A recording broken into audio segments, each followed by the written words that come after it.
দুনিয়া থেকে যদি এই ঈদের যে ঈদের দিনটা আসে, এটা যদি আসলে দুনিয়া থেকে যে উঠে যেত বা দুনিয়াতে থাকতো না, তাহলে আসলে গরিবদের জন্য অনেক ভালো হতো।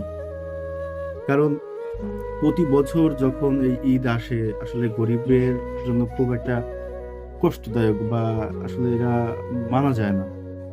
কিছুদিন ধরে ফেসবুকে দেখা যাচ্ছে যে আসলে ঠিকঠাক করে খেতেও পারছে না, তারা আসলে পোশাক কিভাবে কিনবে, কিভাবে সমাজের সাথে মিলিয়ে চলবে। আসলে যারা বড়লোক, তাদেরকে দেখা যাচ্ছে সাংবাদিকের টিভিতে যে 2 লাখ টাকা, 3 লাখ টাকা, 4 লাখ টাকা তাদের পোশাকের দামি।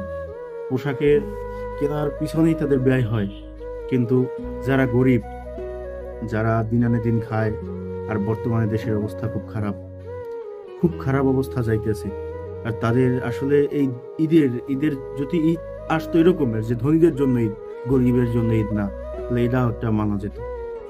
কিন্তু যারা গরিব, গরিবের ভিতরেও আবার ধরেন যারা বয়স হয়েছে, যারা বুঝতে বুঝে, তারা তো আসলে নিজেদের জন্য পোশাক আশাক কেনে না। কিন্তু তাদের যে বাচ্চা কাচ্চা আছে, তাদের যে ছোট ছোট বাচ্চারা, তারা বলে বাবা আমাকে পোশাক কিনে দাও, মা আমাকে পোশাক কিনে দাও, ভাই আমাকে পোশাক কিনে দাও।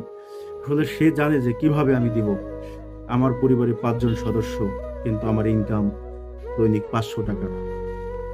1 মাসের ইনকাম দিয়েও তাদের পোশাক আশাক কেনা যাবে না, আর নিজেদের খাওয়া দাওয়া সব কিছু। আর অন্য দিকে দেখা যাচ্ছে যে আপনার বড় লোকেরা অনেক মার্কেট করে, একটা পোশাকের দাম 50-60 হাজার টাকা।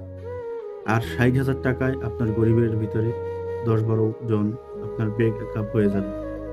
এই জন্য গরিবের ঈদ নাই, কোরবানি নাই। আর এগুলো গরিবের জন্য না, শুধু বড় লোকের জন্য।